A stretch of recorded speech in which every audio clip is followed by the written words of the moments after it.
Hello po mga kababayan, kamusta po kayong lahat? And once again, welcome back to another episode of Simply Talkies Vlog. Ang pag-uusapan natin mga kababayan at bibigyan ng reaction or opinion ay ito pong naisagawang mga rally. Diyan po isa sa Luzon, sa Quirino Grandstand, sa Luneta, at yun doon po sa probinsya ng China na Davao City. Yung doon po sa province of China, Davao City, prayer rally daw po yun. Remember the word prayer. Kasi isa rin itong malditang babang marites ng bayan, di ba sumali rin yan sa prayer rally diyan sa Bulacan, no? Yung prayer rally turns out to be na parang mga nangangandidato na po, mga gawa ng mga traditional politicians, no? Siguro napanood nyo yung ating huling vlog about dun sa sinabi ng taong ito, no? Nakakawalang respeto na po itong mga to, no? Imbis na tayo makakita ng isang leader na magbibigay ng magandang ehemplo, no? Para hindi lang sa atin na may mga edad na, mga adults or adults kung tawagin ninyo, kundi doon po sa mga kabataan, sa mga musmus na kaisipan, no? Bakit ko po nasabing ganyan na hindi naman na parang kagalang-galang ang mga ito? Tignan nyo na lang, panoorin nyo yung video ng babaeng ito. Prayer rally po yan. You have to lift your voice, your concerns, in a way acceptable to God through prayers. Hindi yung i-chastise mo, pagagalitan mo kung sino man. Lalong-lalo na yung kapatid mo, no? At the same time, yung rally naman doon sa province of China, Davao City, ay prayer rally nga, pero ng isang demonyo. Bakit? 'Di ba si Satanas nga, 'di ba? Nakipag-communion din 'yan sa Diyos. O wag kayong ganyan. Sa Bible, meron 'yan. Sa Book of Job, tingnan nyo. Sa simula ng istorya ni Job sa Bible, nandun po 'yan, no? Tignan natin para masabi ko lang sa inyo na totoo 'yan, 'di ba? I-search natin para maniwala kayo sa sinasabi ko. Job. Yan. Ang kulit, no? Ang kulit mo naman, Tokis, Hindi, hanapin natin para maniwala po kayo. The Book of Job, di ba? Meron po niyan, The Book of Job. Meron ba yun? Akala nyo naman kasi nagbibiro tayo, Saan ba yung Job na yun? Wala yata. Meron po, after ng Esther, ayan, A Book of Job, meron, Anong natin dito? Diba? Ayan, Job, chapter 1, nandito sila, dito sa chapter 2 pala, Job chapter 2, nandyan, basahin nyo. On another day, the angels came to present themselves before the Lord, and Satan also came with them to present himself before him. And the Lord said to Satan, "Where have you come from?" Sagot ni Satan, "I came from Davao City."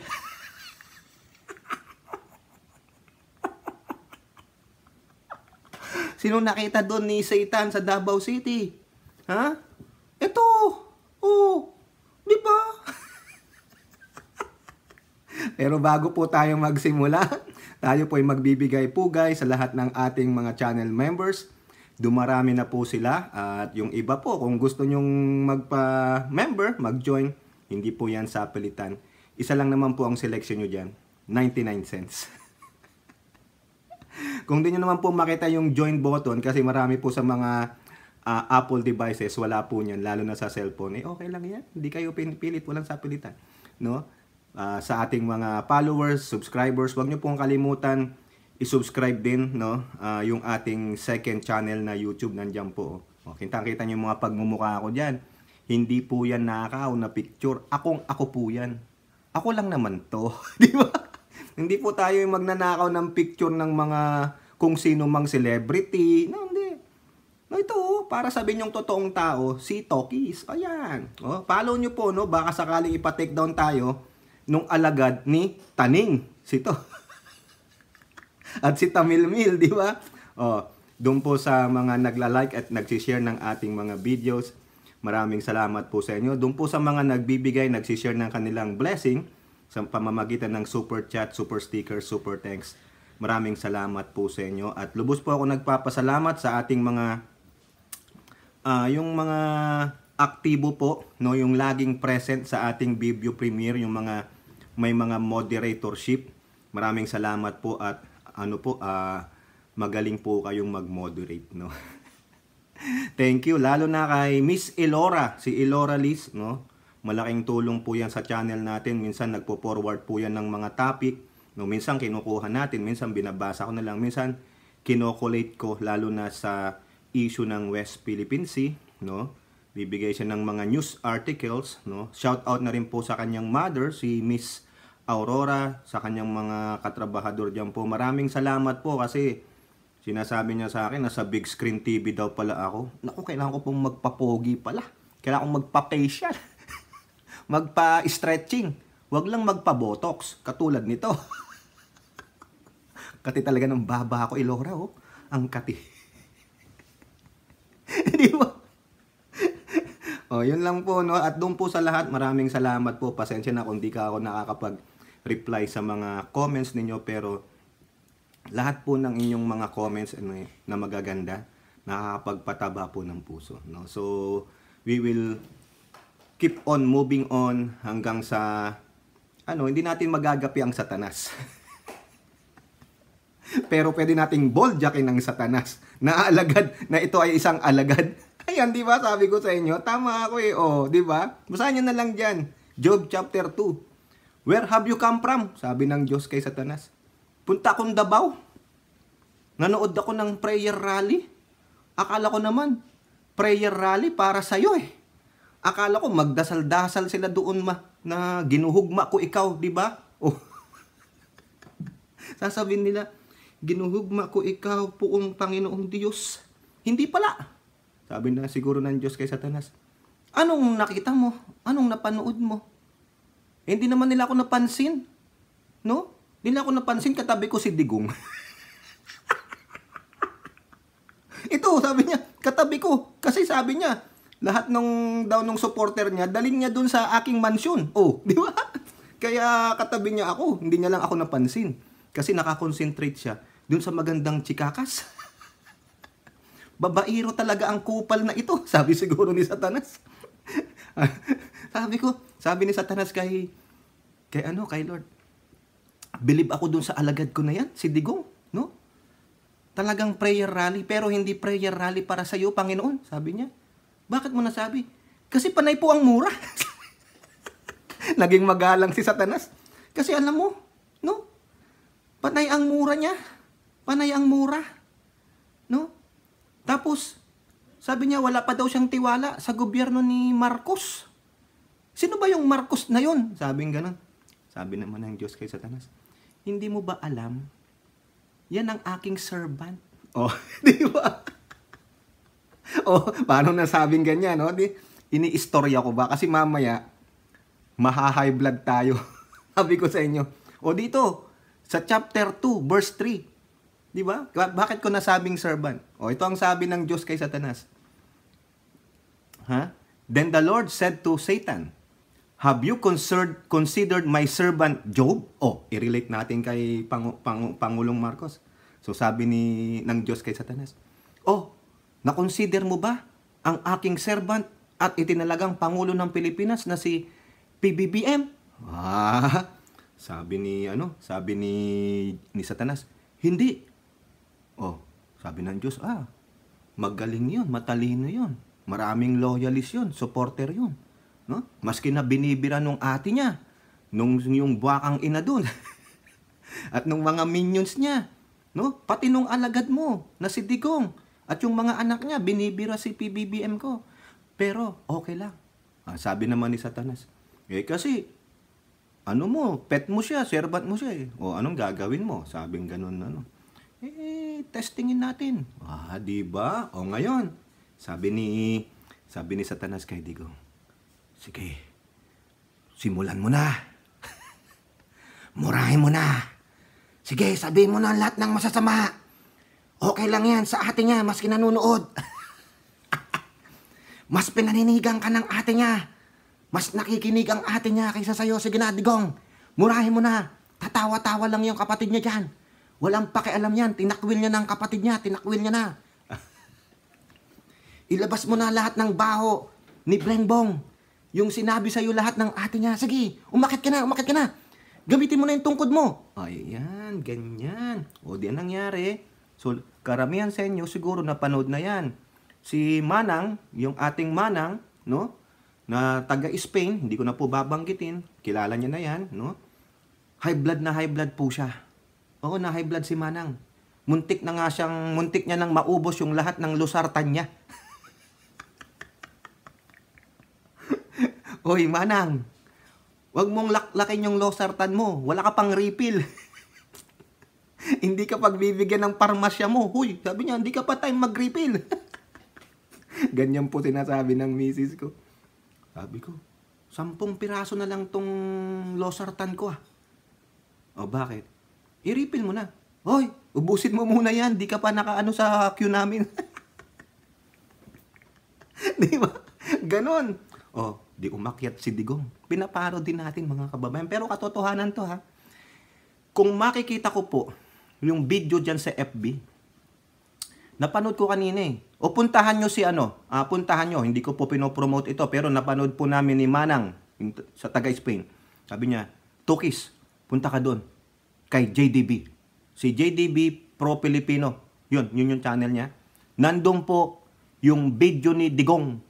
Na kung saan, ito na ang losartan natin. Na kung saan, ang prayer rally ay naging prayer ng pagmumura. The sanctity of prayer becomes the prayer of the hypocrites. Binastos na po ang katagang prayer rally. Nagmumura po siya doon. Pinagmumura niya sila. Wala siyang pakialam. Probably, he doesn't care. Nainon niya, minura niya diba yung Papa ng Katoliko. Does he believe in God? Yes, he believes in God. But sometimes, probably, he believes in Satan too. But he wants to go to perdition. Di ba nga sabi ni Satan? Sabi ng Diyos, where you have come from? Satan answered the Lord, from roaming throughout the earth, going back and forth, but I went to Davao City. At nakita ko ang aking alagad na nandun. Palakpak ako ng palakpak, di niya lang napapansin. Dahil sa mga pinagsasabi niya, sa mga pagmumura niya kay Blengbong, yung pagmumura niya kay Blengbong administration. Yun po, no? Tuwang-tuwa pa yung mga kababayan nilang Dawawenyos at ibang mga taga Mindanawans. Mas lalong tuwang-tuwa yung kanyang ate na nandoon, no? Walang pakialam yung ate na yung tao na nandun sa entablado na angka ni Satanas ay pinagmumura ang kanyang ading. Anong klaseng kapatid ka? Akala ko ba protektahan ang kapatid? Huwag niyong ginaganyan ang ading ko. Nasaan yon? Kayo mga kababayan, pag yung kapatid nyo, whether matanda sa inyo o nakakabata sa inyo, pinagmumura. Siguro, kung tatanggapin nyo lang yan, ganyan kayo. You just bow down. No? You just eat your pride para hindi na lang makagulo. Pero sa akin, hindi. Sometimes, you have to fight to stop the bullying. To stop the bully from bullying you again and again and again. Di po ba? Nasaan yung pagproprotekta sa kapatid mo? Di ba? Tao tayo. Nasasaktan tayo. Lalo na masasaktan kapag ang kapatid mo, mismong kadugo mo, ang binabalahura sa harapan mo. Na yung bumabalahura ay itinataguyod mo pa sa pedestal. Sobra ang pagyuko mo. Hindi man lang nakadama ng pagsaklolo ang kapatid mo sa'yo. Pinagmumura po, mga kababayan. Bakit natin nasabi? Panoorin nyo yung video. Punta kayo kay JDB. Ako po, hindi ako kilala ni JDB. Wala akong pakialam kay JDB. Wala rin pakialam sa akin si JDB. Dahil di naman kami magkakilala. Pero sabi lang ni Manam MB, puntahan mo to, nandun ako. Nandun. Nakita ko po. Napanood ko. Salamat dyan kay JDB. No? Puntahan nyo po. Nandun po yung video na kung saan, sabi nga nung host, si JDB, ayaw niya rin magmura eh. It's too cringy. Binastos nyo ang Diyos. Para kayong mga high priests, the Sadducees and the Pharisees. Alam nyo yon? Sa Old Testament o sa New Testament. May mga high priests na piling nila, sila lang ang malapit sa Diyos. Kami ang nakakaalam ng mga scrolls, ng mga kautusan ni Moses, the Mosaic Law. Ha? Kaya pag wag mong bastusin ng mga pari. Noon. Yung mga Pharisees and the Sadducees, because they are the students of the law, teachers of the law. Di ba? Ganon. Pero nangyari, ika nga ni Jesus Christ, you make the house of the Lord house of thieves, robbers, and liars. Remember? Nandyan din yan sa Bible. Yung prayer rally na kung saan mananaghoy kayo, sisigaw kayo ng panalangin, magmamakaawa kayo sa Diyos, i-glorify nyo ang Diyos through prayer rally, nothing else, nothing less, nothing more. Pero anong ginawa ng puon ninyo? Ha? Pinatotohanan niya lang na kayong mga supporters nito ay talagang dadalhin niya kayo sa perdition. Dadaling kayo sa impyerno. Meron pa siya dong kwento-kwento na yung daw kay San Pedro. Ha? Kung makakababa lang si San Pedro, kung nasaan man si San Pedro ngayon, baka dinaguan ka na, gago ka. Pasensya naman po ha. Disclaimer ako. Diyan po sa mga kaibigan ko na mga Duterte supporter. No? Hopefully, hanggang politika lang tayo. Hindi masisira ang pagkakaibigan natin, no? Politika lang 'to. Binabalahura ng idolo nyo ang administrasyong itong Marcos. Marcos supporter po ako. Admin supporter po ako tulad nung nangyari kay Duterte. No? Mamaya, sasabihin ko dito yung mga pagiging two-faced nito. Tong anak ni Satanas na ito. Ha? Na kung saan, kung hindi na sila nakaupo, kung ano-ano nang pinagsasabi. Malalaman nyo mamaya. Okay? So, tapos na yung parody natin. Napunta tayo dun sa malditang babang marites ng bayan. Biruin mo ha. Harap-harapan, minumura, winawalang hiya ang kapatid mo at ang kanyang asawa at ang iyong pinsan. Naagano ka lang? Para kang siraulo. Ni hindi ka man lang nag-walk away.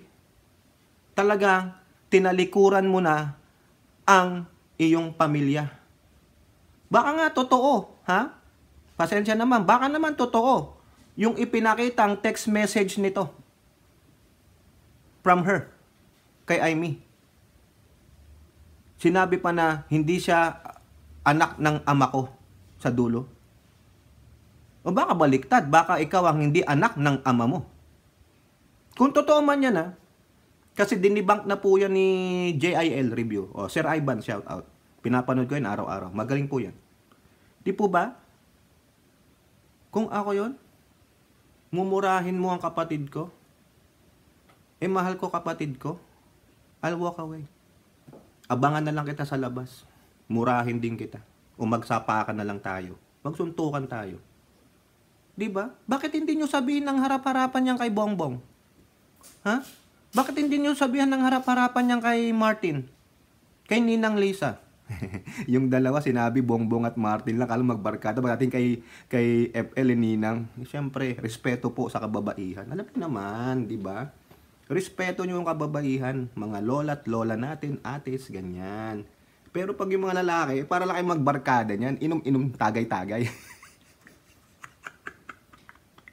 Pagdating sa kababaihan, nire-respeto po yan. Ganyan po ha. O, irespeto nyo ang kababaihan. Hindi po sinasaktan. Minamahal yan. Yan, ganyan. Di ba? O kayo. Tanungin ko kayo. Ano gagawin ninyo? Harap-harapang minura ang kapatid mo, ang kamag-anak mo, o yung blood-related mo. Harap-harapang minumura, winawalang hiya sa marap ng madlang people. What you gonna do? Are you gonna say? Or you just gonna walk away? Pag ngumiti-ngiti ka pa, ibig sabihin, dalawa lang yan. Ha? Isa kang siraulo, o tinalakdan mo ang pamilya mo. Wala kang utang na loob. Di po ba? Sana balikan ka ng karma. No? Ikaw, Amy, malditang babang marites ng bayan, Duterte. Ha? O now, punta tayo dito. Pahaba yung ating intro. Hindi, binigyan ko lang kayo ng parody. Kasi ito na yung nakakagalit. No? Kaya si Manang Espanyol, ihanda mo na yung losartan mo. Ha? Ito po. Ano ang sabi ni Duterte? GMA News Online. Duterte tells Marcos he might follow his father, says military should protect Constitution. Ano pong ibig sabihin nito? Diyan pa lang yan sa title na yan. Dalawa yan. Ha? Sa akin. He might follow his father. Meaning, ouster. May napipintong rebellion. Matutulad si Pangulong PBBM, si Ninong, sa kanyang ama na pinatalsik. Diba? Also, magagaya rin siya sa kanyang ama na mamamatay. Ano ba? At sinasabihan ni Digong na ang militar should protect the Constitution. What does it tells you?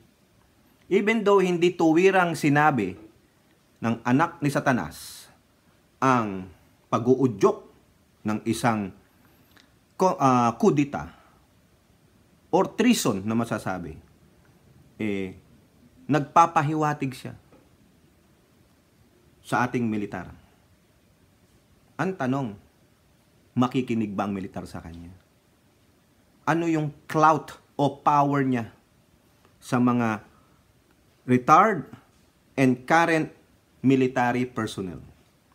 Remember, yung 22 retired generals in 4 different groups created a manifesto of support to the House leaderships and to the President. However, prior to that, merong isa namang listahan, no, ng mga retired PA mayors at yung isa ROTC general. 146 of them pumirma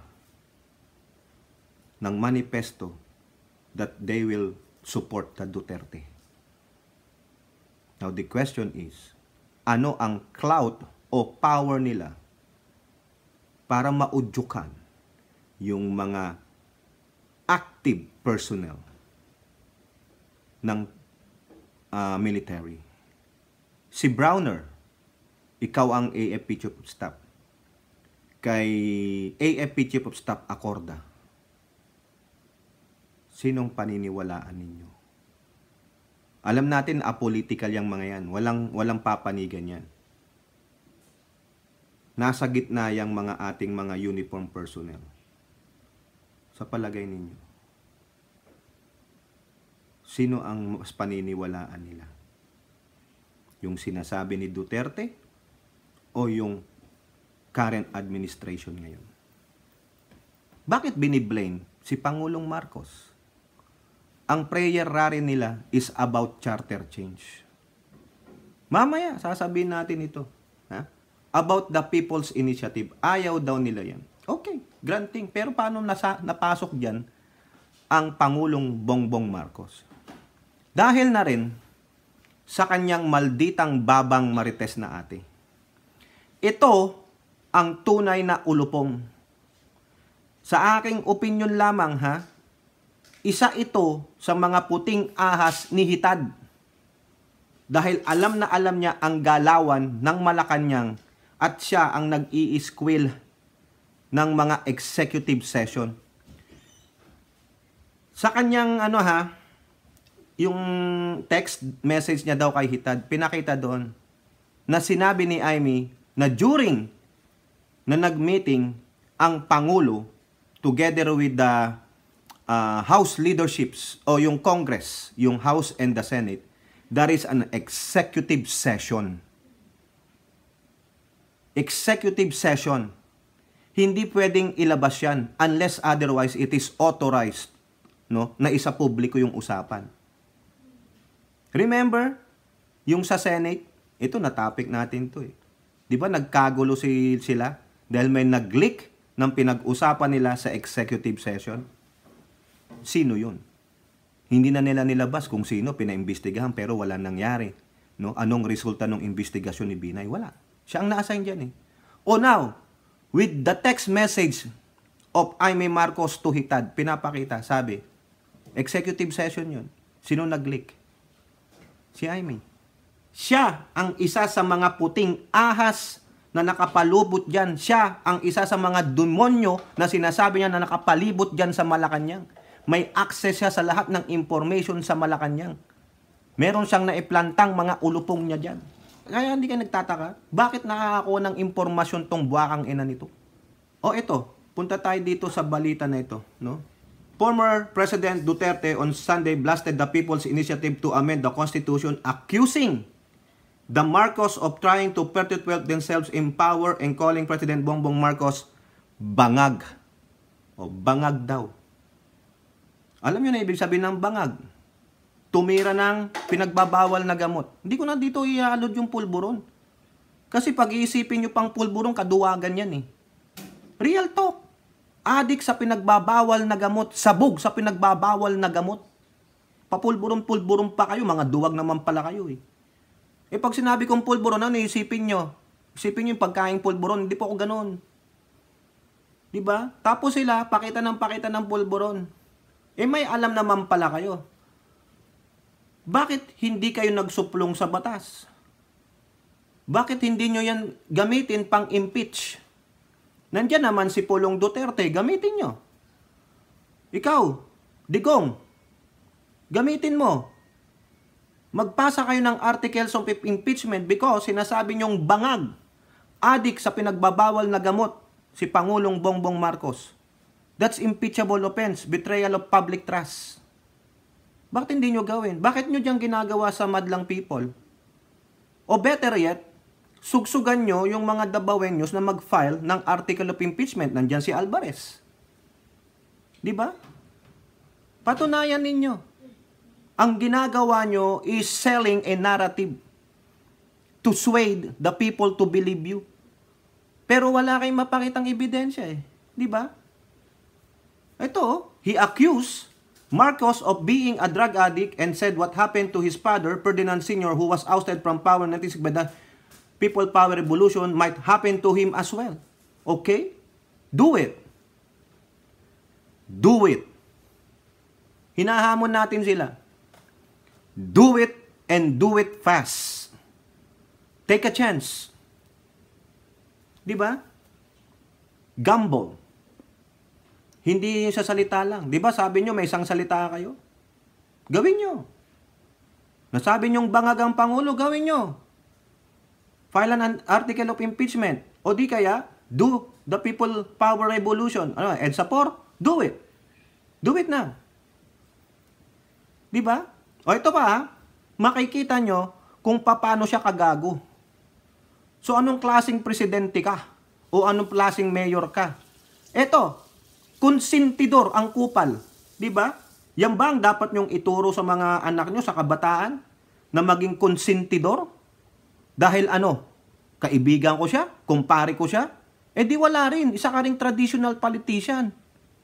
Di ba? You are not for the truth. You are not for the justice. Wala ka rin pinagkaiba sa mga unscrupulous leaders. Wala kang pinagkaiba sa mga tiwaling mga politiko. Bakit? Ito. Nung ako mayor, pinakitaan ako ng evidence ng PIDEA. Doon sa listahan, nandoon yung pangalan mo. Oh, yun naman pala eh. Di ba? Oh, ito, sabi niya ha. Ayaw kong sabihin yan kasi magkaibigan tayo. Kung di man magkaibigan, magkakilala eh. Ikaw eh, pumapasok kayo ng alanganin. Mr. President, baka susunod ka na sa dinadanan ng tatay mo.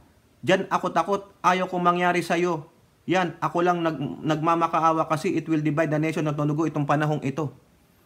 Ayun naman pala.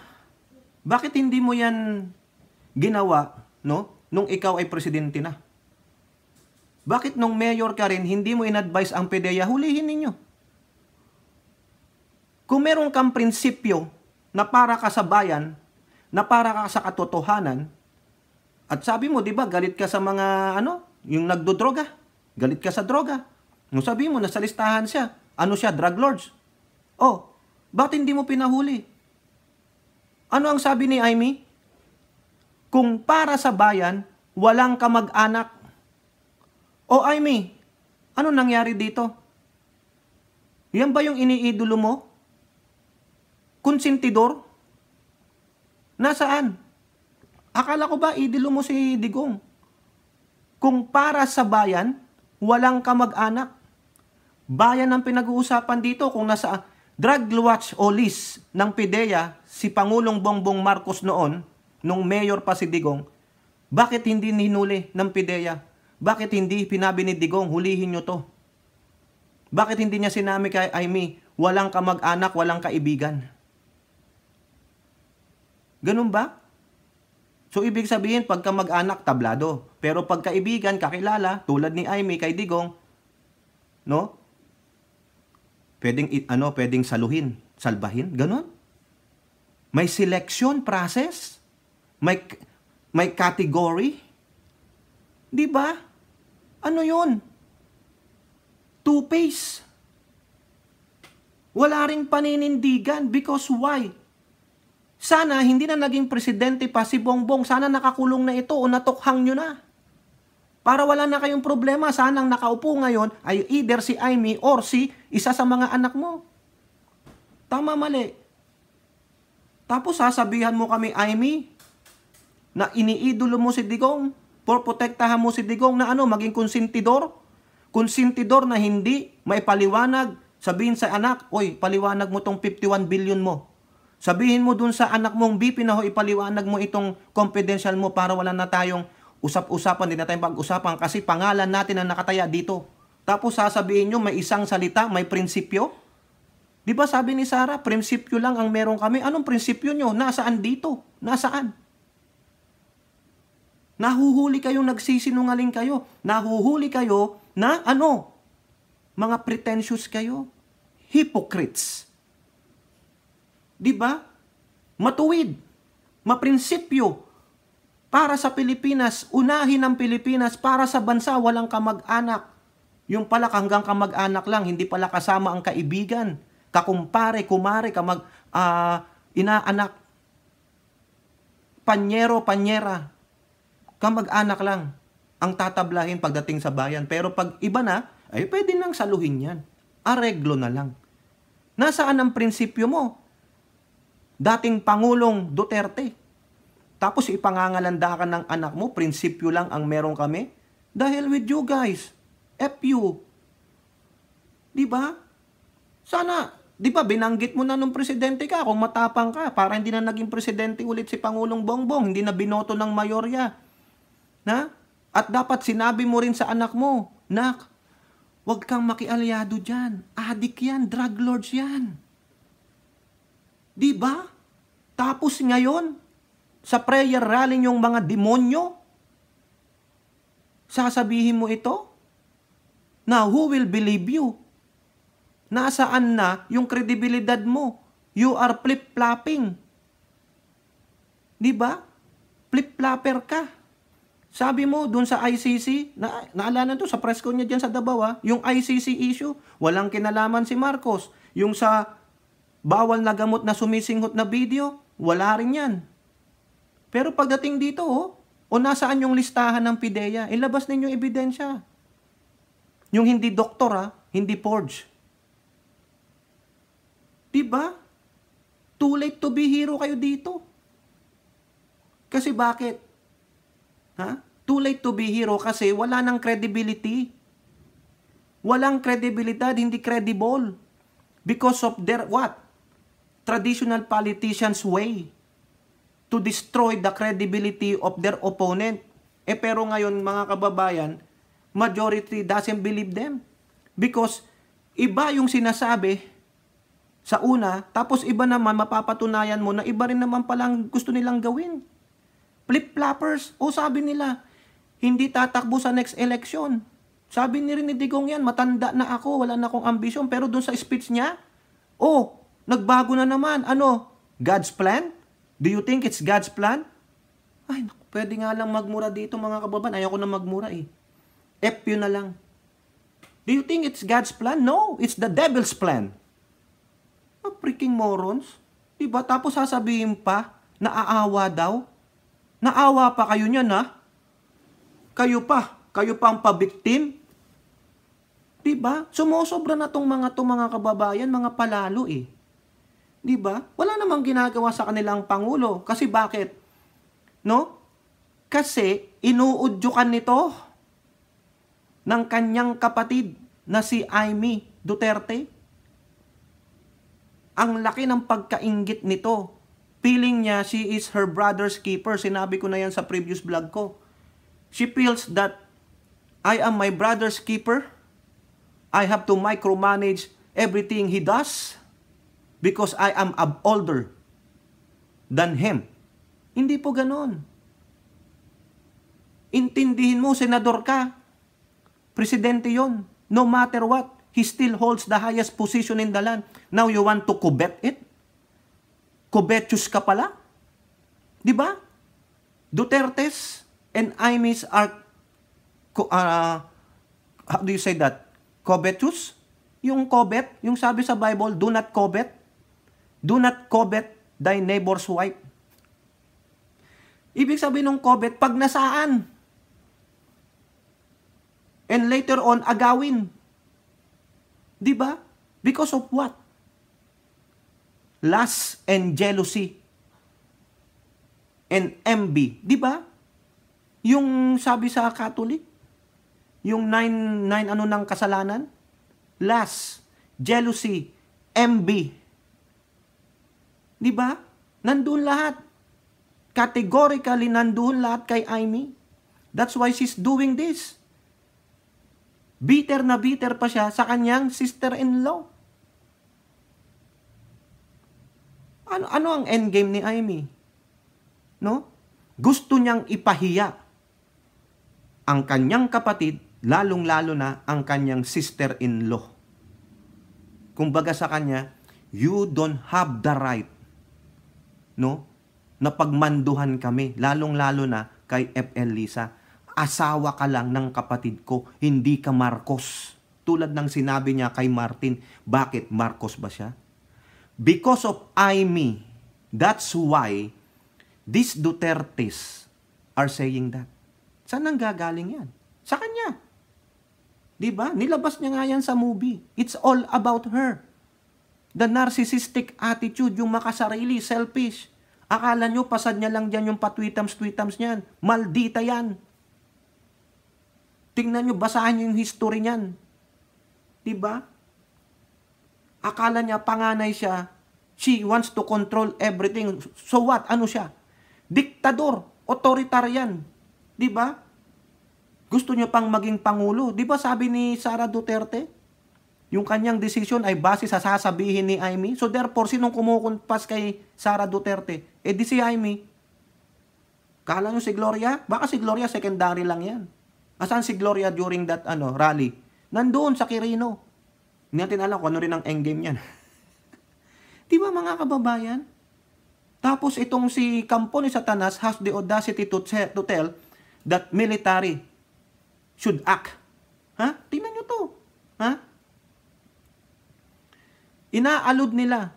Gusto nilang iparating sa tao. Gusto nilang bulagin ang tao dito sa People's Initiative na ito. Kinokonek talaga si Pangulong Bongbong Marcos. Di ba? Kasi sinasabi ni Amy Marcos, no? Na yung kapatid daw niya talaga ang merong pakananyan. Biruin mo, nasaan ang pruweba? Palibhasa na nanahimik ang kapatid mo, walang sinasabi sa'yo, nire-respeto ka bilang nakakatanda sa kanila, ikaw naman, binabalahura mo sila? Tapos ikaw pang magsasabi na, wag niyong galitin ang ading ko? Gaga ka eh. Ikaw ang promotor ng ganyang pangwawalang hiya.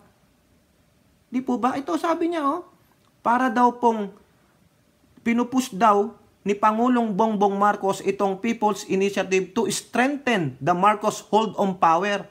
Para daw mag-forever na ang Pangulong Bongbong Marcos. Di gawin na lang na ganyan. Ako, papayag pa. Kaysa naman kayo na yung credibility nyo na dati kong hinangaan ay tuluyan ang nag-fade. You succumb to the dirty politics. Di ba? Nasaan? Imbis na manahimik ka na lang Hindi. O ayan, anong gagawin ninyong mga taga Davao? Stage a people revolution? Do it! Udyukan yung magkudita ang military? Do it! Tingnan natin. Sabi niya, madugo daw Baka kayo lang yun. Because you want violence. Ayaw nyong, kumbaga, yung nakikita nyong uunlad ng Pilipinas na hindi kayo kaparte, inggit na inggit kayo. Bakit naiinggit ba kami sa inyo? Sa Davao City, sa dami ng mga inchik dyan? Ni hindi nyo nga makundina ang kawalang hiyaan ng inchik dyan sa ating bansa, loob at labas man. Tapos you have the audacity para sabihin yan sa amin? Anong kredibilidad ninyo? Wala. Ulitin ko, sa simula pa lang sana, nung sinabi mong may nag-a-addict dyan na kandidato, ba't di nyo pangalanan yun? O sinong duwag? Isa ka rin yatang walang yagbols. Ang yabo mong magsalita kay Trillanes na iisa ang yagbols, ikaw pala wala. Buti pa si Trillanes may isang yagbols, ikaw wala. Dahil hindi mo pa mapangalanan kung sino yung nag-a-addict. Tapos sasabihin nyo dito na sa listahan ng PIDEA, si Pangulong Bongbong Marcos, tanga ka. Kung para sa bayang kayo, sana hindi na naging pangulo ang isang addict, ang isang drug lords.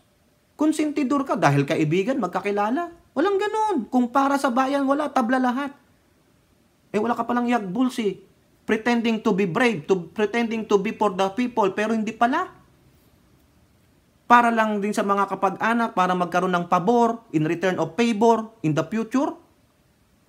Di ba? Ito pa sabi niya, quote, huwag kayong magpaloko. Alam mo, parliamentary ang vision niyan, karamihan galing kay FL at speaker daw. Si Bongbong bangag iyan. That's why sinasabi ko na sa inyo ngayon, si Bongbong Marcos bangag noon. Ngayong presidente na bangag ang ating presidente. That's libel. That's libel. Pwede bang kasuhan ito? Sasabihin na naman nila dyan, wag pusong mamon. Nasaan ang ebidensya? Nasaan ang ebidensya? Libelous ito, mga kababayan. Pero anong gagawin lang dyan ng Pangulo? Yan yun na. Karapatan naman nila yan Bahala na ang Diyos dyan. Di po ba? Military, sabi niya, kayong mga military, alam ninyo yan. Lalo na yung nasa Malacanang, alam ninyo. The Armed Forces of the Philippines, alam ninyo. May drug addict tayo na presidente. Mga inang yan. Yan. Minura niya po lahat. Even the military, minura niya. Di ba? Military, what you gonna do? Are you gonna listen to this freaking moron? Di ba? Ito, calls on the military na. Nag-uudyok na ito ng kudita, treason. Una, libelous. Bangag ang presidente natin. Di ba nagpa-drug test pa nga? Tapos sinasabi nyo na iisa na lang ang kidney, paano pa magda-drugs yan? O i-search nyo, can a person use illegal drugs if he only have one kidney? Ayan, tanungin nyo na lang. Sa mga medical professionals, ano ang consequences ng isang taong addict sa bawal na gamot na may isa na lang na kidney? Libelous calls for military to act. Ano yon gagawin? To oust the president. Nakayanan niya ni Amy? Nakayanan niya yan? Alam niyo kung bakit niya nakayanan yan? Isa siya sa mga source eh. Ngayon, ang tanong, totoo ba? Hindi natin alam kung totoo hindi. Wala rin siya mapakitang ebidensya. Even though nakapatid siya. Her word against who? Hindi naman nagsasalita yung kapatid niya. Patunayan ninyo. Anong masasabi ni Sandro Marcos? Wala. Yaan nyo na lang yan. Freedom of expression nila yan. O, anong gagawin ng Makabayan Black? Yung mga left. Yung Liberal Party. Calling for, ito, addict. Bangag ang presidente. Ano gagawin ninyo? Kayong mga nandyan, mga progressive, mga oposisyon. What you gonna do? Diba? Walang nagtatanggol sa presidente. Wala. Even his sister, hindi kayang ipagtanggol. Tayo lang na mga supporter and loyalist ang magtatanggol sa presidente. Tingnan nyo na ang galawan ng military dito. Kasi your former president, this guy, nadadaling kayo sa perdition, is calling now on the military. Yan o, Duterte also called the military and the police. O, kasama na si Acorda to protect. Tinatawagan niya si Browner at si Acorda. Hindi ko po inaalud wala po. Ito lang binabasa natin kasi sinabi military and the police. Sino bang mga chief dyan? To protect the Constitution against alleged threat. So, ang threat ninyo ay ang presidenteng addict. Ang threat ninyo ay si F.L. Lisa at si Martin. What you gonna do? Tama po pala yata talaga sinasabi nung kaibigan natin na there is an underground movement na talagang patatalsikin si Pangulong Bongbong Marcos. Lumabas na po. At yan ay sa pamamagitan ng kanyang ate. Ni hindi nga maribat ito eh. Nakangiti pa doon ang ate niya, nakikinig. Tuwang-tuwa po sila sa rhetoric ng dati ninyong presidente. Wala namang naipakitang ebidensya. Ito sabi pa ni Digong Ito yan Kayo, 22 versus 146, sino kayang magwawagi dito? At yung nasa uniform, yung active. Kung nakikinig kayo, gusto ninyo iwasan ang dugo, kayo lang makakapigil nito. Tigilin ninyong kalokohan na yan or yung mga rally na ganito will multiply all over the Philippines. O yun, nag-uudyok na po ng kaguluhan itong taong ito. Ano gagawin ng Pangulo dyan? Pangulong Bongbong Marcos, you have to act fast. Kung sinabihan ka na ng kapatid mo na walang kadugo, walang kamag-anak pagdating para sa bayan, ngayon, etong mga to, kasama ang ate mo, is threatening your government. Itong taong to, calling for the military to oust you out from Malacanang. Matutulad ka daw sa ama mo. Kasi bakit? Hindi yung ama mo bangag. Ikaw ang bangag. Ikaw ang adik sa pinagbabawal na gamot. Suga pa kayo sa kapangyarihan kasi nilalakad nyo ang People's Initiative. Pero bakit sila mga kababayan? Bakit siya nung time niya? Hindi niya yan chinastize. Wala silang masabi. Tingnan nyo. Sa Reuters, 2016, report, Philippines, 6 months to his presidency, kaaga-aga ng presidensiya niya, Philippines Duterte starts move to amend the Constitution. Di ba? Hindi nyo ba sinubukang galawin ang Constitution? Duterte? Bakit? Ano pang sabi niya dito sa GMA News Online Balikan lang natin yon. What's wrong with the Constitution? Ano ang mali? Minura niya pa. PI ninyo, wala akong tiwala sa inyo. Wala kayong prinsipyo, mukhang pera kayong lahat. Yan ang totoo, kaya ang gusto ko magkaletse-letse na. Ha? Pumasok ang military, palitan ninyo lahat, arestuhin ninyo kasi nagsasayang ng pera at ginagastos nila is abroad. Swindling ang ginawa nila. You must account for the wasted money or the money that you bought the signature of the Filipino. Bribery.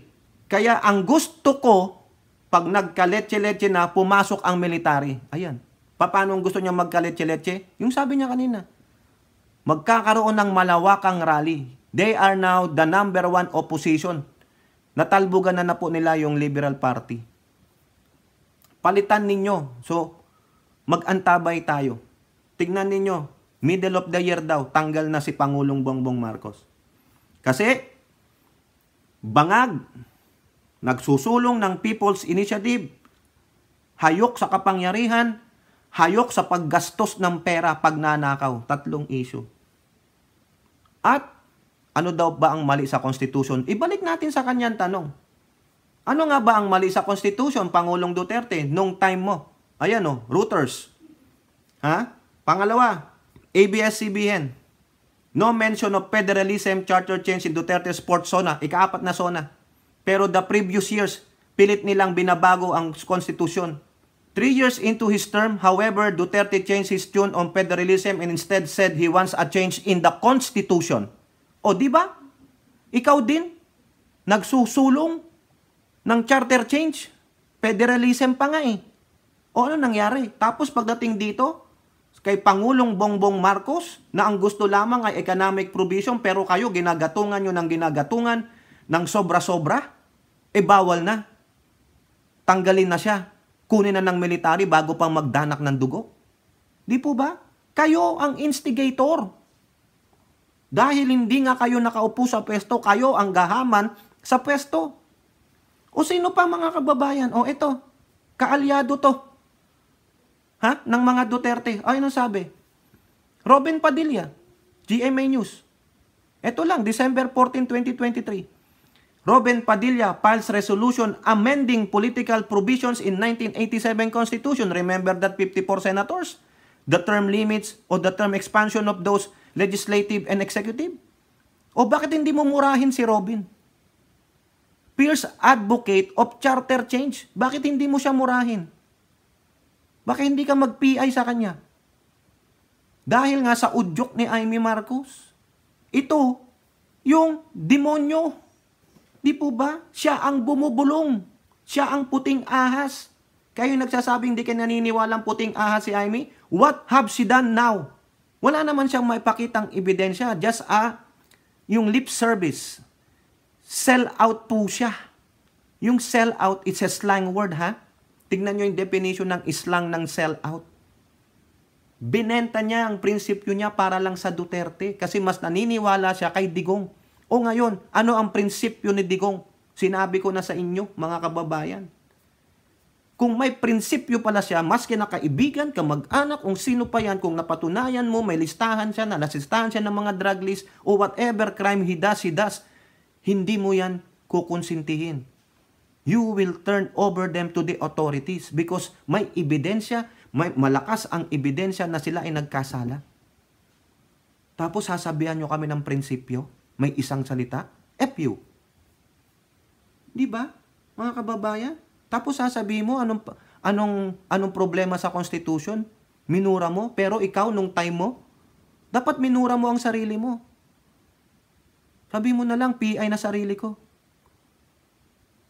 Dahil, double talker. Tama ba yung sinasabi ko? Sinungaling ka, kababayan. Kaya wag kami. Nahuhuli kayo ng mga, traditional politicians. Kayo ang gamol, kayo ang gahaman sa kapangyarihan. Inaayos nga yung bansang iniwan mo. Ayaw na sanang kalkalin pa yung mga baho mo. Pero pinipilit mo ang mga supporter ng admin ito. Patunayan nyo na walang ginagawa ang presidenteng ito, na nagnakaw lang sila ng pera. Tingnan nyo yung mga proyekto, yung mga luma yung proyekto na pinagpapatuloy lang. Tingnan nyo yung mga ginawa sa magsasaka. Ano ang stand ng Pangulo sa West Philippine Sea? Nagkakaganyan niya ba kayo kasi pinipwersa na kayo? No?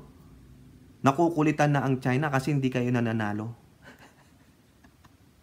Di ba mga kababayan? Ang dami pang ebidensya dyan. Tapos, gusto mong maniwala kami na bangag ang presidente, na sa drug wet siya, dahil magkakilala kayo, kaibigan kayo, hindi ka umaksyon? FU. Tapos nang uudyok ka na sa military na tanggalin na siya? Kung hindi lang si Pangulong Bongbong Marcos ang nakaupo, na yung sasabihin na lang, bahala na ang Diyos sa kanila. Baka yung mga yan na nandyan sa Davao, hinuli na kayo eh. You are advocating for treason. Pwede kang kasuhan dyan eh. Bangag daw si Bongbong eh. Libelous eh. Patunayan. Nasaan ebidensya ninyo? Di ba? Go now. Mag-file na kayo ng article of impeachment. Para wala na pong yung kudita-kudita. Article of impeachment na lang. Ilabas ninyo. That the people lost their trust to the president because bangag siya. Patunayan ninyo. Malamang iuupo ninyo si Tamilmil. O ang problema, sino man ang papalag dyan? O di yung mga anti-Duterte ng mga LP at Dilawang Pinks. Diba? Our country will not move forward because of the rhetorics of these traditional politicians. Those who wants to hold to their power. Wala eh. May isang presidente at kasama ng gobyerno na gustong iangat ang Pilipinas, pero meron talagang mga talangka na yung mga sipit matalas pa sa dila ni Satanas, tulad ng kanyang ate. O, di po ba? O kayo, anong inyong masasabi mga kababayan? Comment down below and don't forget to like and share. Hope to see you on our next videos. Bye-bye. God bless.